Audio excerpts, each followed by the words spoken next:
afternoon, everybody.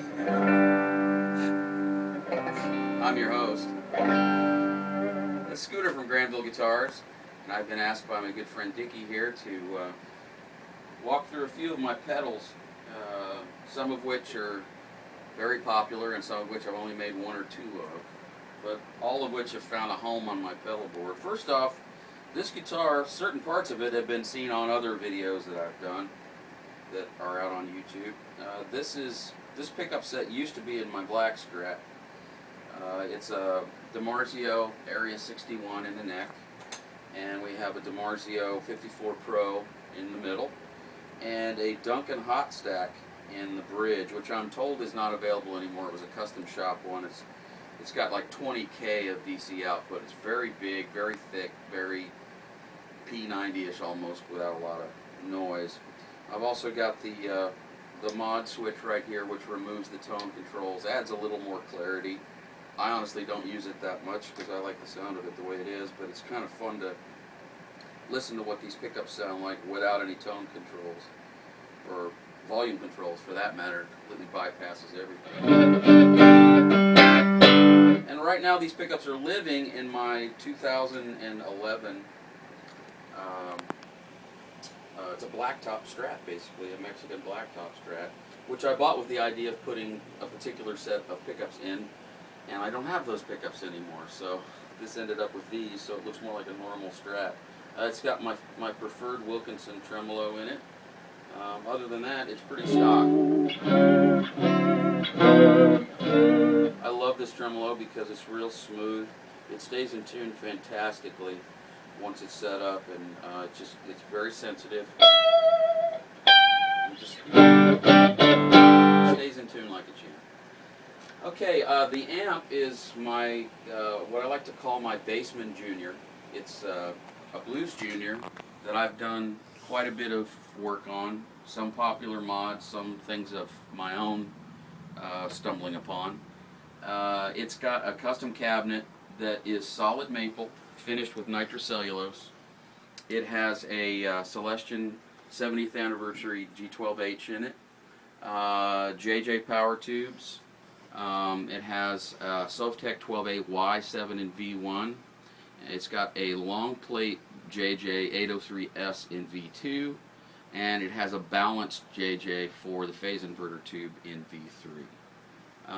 The cabinet, like I said a minute ago, it's solid maple finished in nitrocellulose, and it's 4 inches deeper than normal to lend more bottom end to the sound, and the maple lends a little bit of brightness to the normal sound. And it sounds a lot like a Bassman to me. Just a nice, full, fat, very prototypical Fender-y kind of sound. The way I run it is basically with tone controls at 12 o'clock. The master is full open to kind of basically take it out of the equation altogether. Reverb is off, and as a matter of fact, this amp doesn't have reverb. I've removed it completely from the circuit. And I just control overall volume with the volume control. It's a pretty simple amp. The best tones come from the simplest amps, obviously.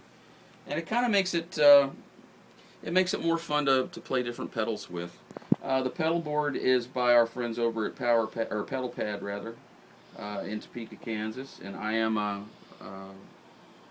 dealer for these. They're great pedal boards. They've got wonderful, clean power supplies in them. Very nice setup. If you don't like velcroing your pedals down, you can very easily drill holes and screw them down solid. You know, that comes with an integrated case. They're just really nice pedal boards. I really like them a lot, and I'm very proud to be a dealer for them. So, anyway, the pedals we have in line here. This is my prototype copper drive, and it's purple, so I can help tell it apart from this, which is what the production copper drive looks like. That's what everyone else gets when they buy a copper drive. Mine's purple, just so I can tell it apart, because it's got all kinds of sockets inside from different components that I tried, so it's not really something I could sell as being new. It's, you know, got all of my little places in it where I was experimenting, and it's in its final state now. But anyway, that's my basic overdrive. The Green Dragon is a more kind of a thick Saldano style compressed overdrive with some EQ available on it. Spiny Norman is a distortion, a straight you know, aggressive, almost a rat style distortion, but it's much cleaner and much more versatile, I think. The Galahad's Peril is a new pedal. That one is actually a semi-clone of a DoD overdrive, the 250 overdrive, and it's a real cool pedal. I'm calling it a Vox in a box because it's a really bright pedal, and any distorted amp you plug it into just sort of pushes it, much the same, I think, to my ear as, like, say, a treble booster would. The DS1 is one of my modified DS1s that really makes the DS1 usable, because the way it comes, it's pretty unusable. The Great Gastropod is, there's a separate video for that one out there on YouTube. That one is a modulated delay. The circuit is called the Magnus Modulus, and it's the boards were done by Forced Fire, who's a buddy of mine from the internet. It's a really neat circuit and a fun pedal. The Procrastinator is my basic delay pedal, which I don't make anymore. I kept the last two for myself just because I liked them so much. The new Procrastinator will be quite a bit more complicated than that one. It's going to have 3 switches and a bunch of other controls. So anyway.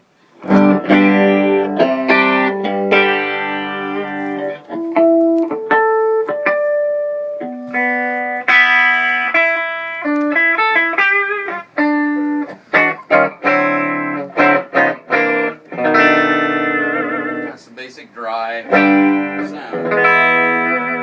Copper dry will give us a little bit of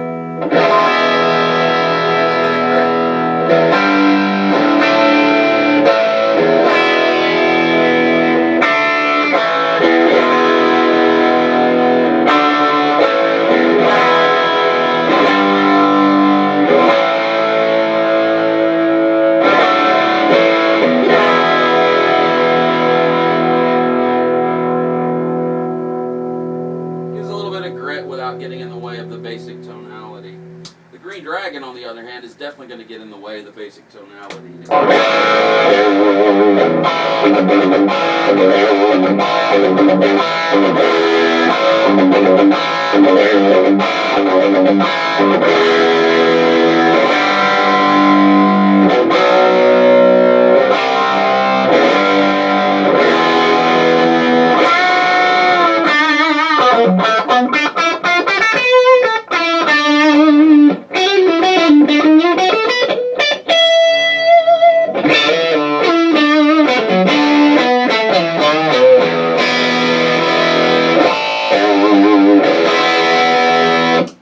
Norma's going to get in the way even more. They're getting progressively dirtier as we go along.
Some bigness and grit. I wouldn't rely on that circuit, the 250 circuit, for distortion really, because if you try to play it into a clean amp and get distortion with it, it just ends up sounding nasty. But if you're into you know, pushing an already distorted amp a little bit, it really works well for that. End of part 1.